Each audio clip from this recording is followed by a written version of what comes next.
teman-teman, kami dari kelompok 5. Di video ini kami akan menjelaskan tentang bagaimana melakukan praktek rekonsiliasi bank. Setelah mempelajari tentang rekonsiliasi bank, baik itu pengertian, bentuk, dan penyebabnya, kita juga harus mengerjakan praktek soal yang berhubungan dengan rekonsiliasi bank. Kali ini kami akan membahas mengenai praktek soal rekonsiliasi bank. PT Sanjaya menerima rekening koran bank atau bank statement yang menunjukkan bahwa saldo kas perusahaan di bank pada tanggal 30 November 2017 berjumlah Rp19.464.000. Saldo rekening kas per 30 November 2017 menurut catatan perusahaan berjumlah Rp16.976.000. Setelah dilakukan pemeriksaan, ternyata perbedaan kedua saldo itu disebabkan oleh beberapa hal sebagai berikut. Ini adalah kolom rekonsiliasi bank.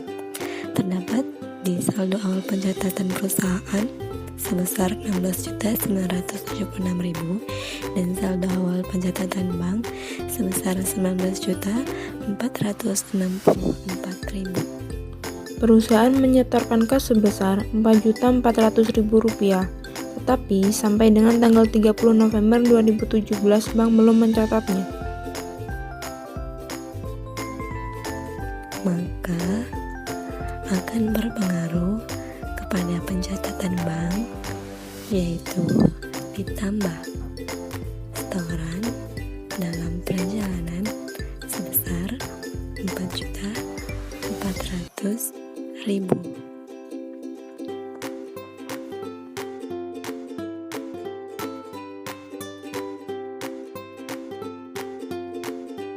Cek yang masih dalam peredaran sampai dengan tanggal 30 November 2017 sebesar Rp1.346.000.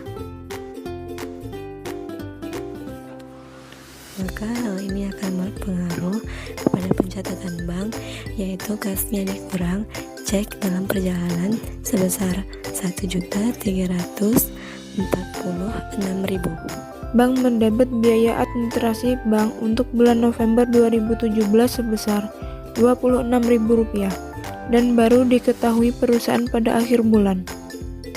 Maka hal ini akan berpengaruh kepada pencatatan perusahaan, yaitu kasnya dikurang biaya administrasi sebesar Rp26.000.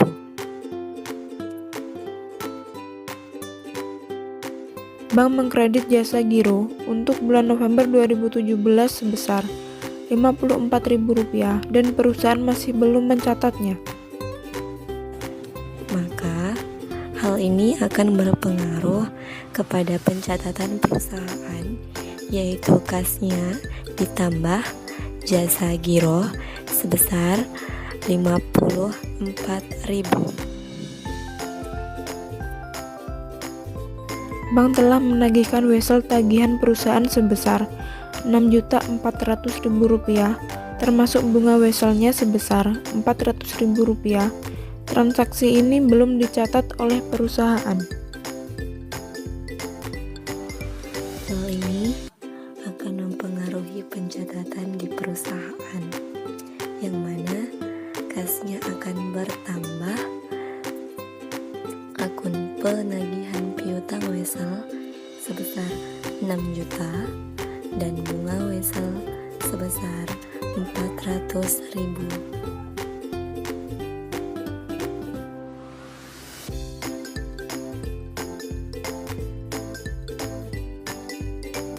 Sebuah cek yang diterima oleh perusahaan dari CV Bari, seorang pelanggan sebesar Rp886.000 dikembalikan oleh bank karena tidak ada dananya. Maka hal ini akan mempengaruhi pencatatan bank, yang mana cek yang tidak ada dananya disebut cek kosong, yaitu dikurangi cek kosong sebesar Rp886.000 di pencatatan perusahaan.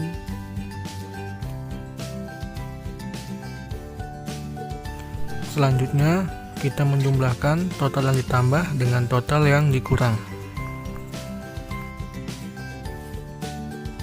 Maka total pengurangan pada pencatatan perusahaan adalah sebesar 912.000, didapat dari 16.976.000 dikurang 6.454.000, dan pada pencatatan bank total pengurangannya 1.346.000 didapat dari 13.464.000 dikurang 4.400.000.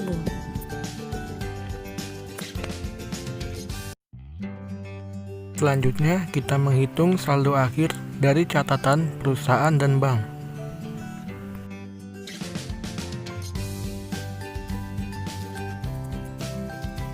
Saldo akhir dari perusahaan yaitu sebesar 22.518.000.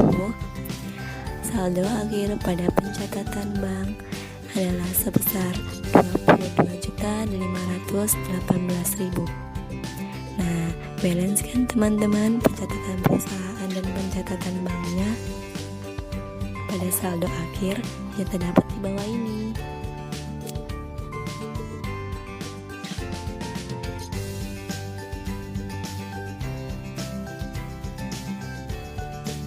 Berarti saldo yang benar baik menurut perusahaan maupun bank adalah Rp22.518.000. Setelah diketahui saldo yang benar, maka harus dibuat jurnal penyesuaian bagi perusahaan. Inilah jurnal penyesuaiannya. Nah, yang pertama mencatat pembatalan penerimaan cek kosong. Jurnalnya piutang usaha pada kas sebesar Rp886.000. Yang kedua, mencatat pembebanan beban administrasi bank. Jurnalnya biaya administrasi pada kas sebesar Rp26.000. Yang ketiga, mencatat pendapatan jasa. Jurnalnya kas pada pendapatan sebesar Rp54.000. Selanjutnya, mencatat penerimaan wesel melalui bank, yaitu jurnalnya kas sebesar Rp64 juta pada piutang wesel sebesar 6 juta dan pada pendapatan bunga sebesar 4 juta rupiah. Ini adalah jurnalnya dengan nilai debit dan kredit adalah jumlah yang sama.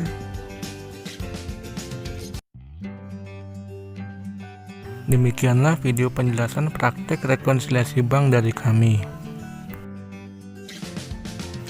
Semoga bermanfaat dan sampai jumpa di video kami selanjutnya.